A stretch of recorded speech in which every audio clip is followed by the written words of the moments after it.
Hello student. So now today we have discussed the topic is Kandahar, the bone of the connection between the Safavids and the Mughals. अब देखिए कंधार को लेकर Mughal empire में बहुत controversy रही. कंधार को मुगल्स रूलर्स एम्परर्स भी गेन करना चाह रहे थे and second side the Safavids. So the fortress town of the Kandahar, the always the bone of the connection between the Sadafis of Iran. Sadafis कहाँ के थे? ईरान के थे and the Mughals.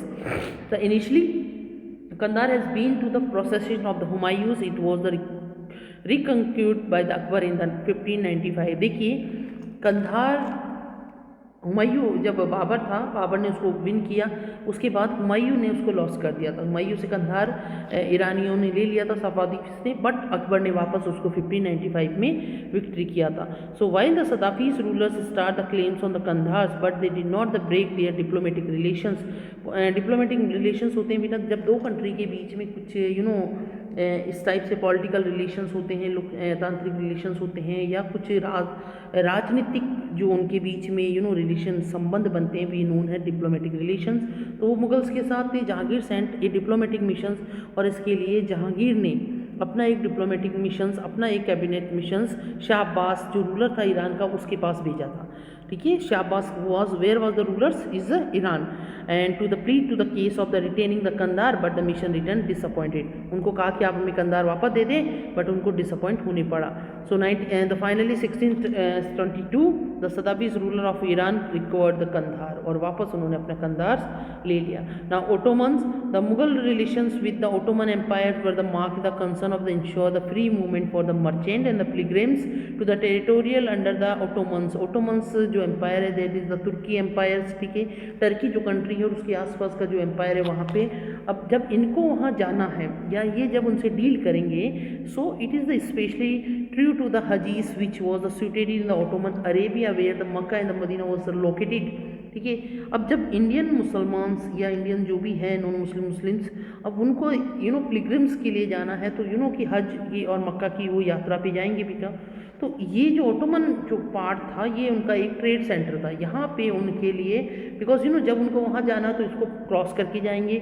So the Mughal rulers compound the relation and the commerce by the exporting the valuable articles in the Aden and the Mocha both the red sea port जो लाल सागर के बंदरगाह थे and the distributed the process of the sales the charity the keeper the shrine and the religious to me the visitor of the Jesuits the Mughals court. अब देखिए कुछ ईसाई मिशनरीज भी, ठीक है, जो मुगल कोर्ट में आए while the discovering the new sea route. अब जब नए व्यापार खोजने गए, जब नए नए रूट्स की जब सर्च हुआ, तो कुछ लोग इंडिया में भी आए. In the end of the 15th century first of all the Portuguese were to the establish the trading station of Indian coastal cities. The king of Portugal was the interesting to the trade with India. अब देखिए जो Portugal जो पुर्तगाल country है वहाँ का king India के साथ trade करने के लिए इंटरेस्टिंग था. वो आया यहाँ पे स्पेंड द किशनरी with the help of the missionaries to Society of Jesus the Jesuits. So during the 16th century the missionaries came to the India. अब 16वीं शताब्दी में बेटा ईसाई मिशनरीज, ठीक है, ईसाई जो पादरी लोग थे वो इंडिया आए. Emperor Akbar was the interested in knowing about the Christianities, और अकबर जो था उसको भी इच्छा थी कि क्रिश्चनिटीज़ के बारे में, एक नए धर्म के बारे में जानने के लिए. And he dispatch the assemblies to the embassy into the Goa to invite the Jesuit priest, और उसने गोवा में उनको इन्वाइट किया. The mission of the Jesuits under the leadership of the Monserrate visit to the Mughal courts in the 1580s and Fatehpur Sikri. और जो first ईसाई missionaries India में आया बेटा किसकी लीडरशिप में आया? ऑफ द मॉन्सरेट की लीडरशिप में आया, और वो फतेहपुर सीकरी में 1580 में अकबर से मीटिंग करता है.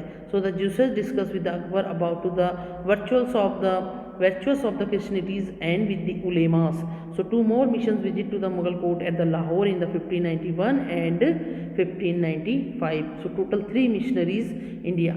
The Jews wrote their account based on their personal observation and the detailed information about the characters of the mind of the emperor, and they were given the very closely seat were nearby the emperor through the public assemblies. Okay?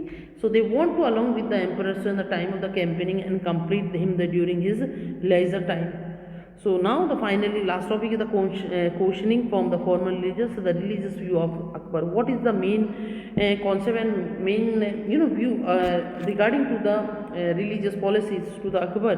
So Akbar the participated in the debates. देखिए debates में participate करता था वो in the इबादत खाना at the Fatehpur Sikri. अब इबादत खाना की बिल्डिंग कहाँ पर है? ये फतेहपुर सीकरी में बनी थी. बिकॉज फतेहपुर सीकरी को कंस्ट्रक्ट अकबर ने किया था अपनी कैपिटल के लिए, and in order to have the clear understanding of the religious. जहाँ पे रिलीजियस को अंडरस्टैंड करने के लिए वो डिबेट्स किए करते थे. तो debates were the between the learn Muslims, Hindus, Jainas, परिहार्स, पारसीज एंड द क्रिश्चियंस. अब देखिए ये सारे धर्म के अलग अलग लोग होते थे और इनके बीच में डिबेट्स होता था. Akbar's religious views the mature by the questioning by the scholars of the different religious and the sects. अब देखिए अकबर का जो थिंकिंग था अकॉर्डिंग टू रिलीजियस और उसका व्यूज़ था तो mature by the questioning of the scholars. तो जो डिफरेंट स्कॉलर्स थे तो उनसे क्वेश्चंस करते थे रिलीजियस से, and sect of the gathering the knowledge about their doctrine, और उनकी पॉलिसीज़ के बारे में उनसे डिस्कस करता था.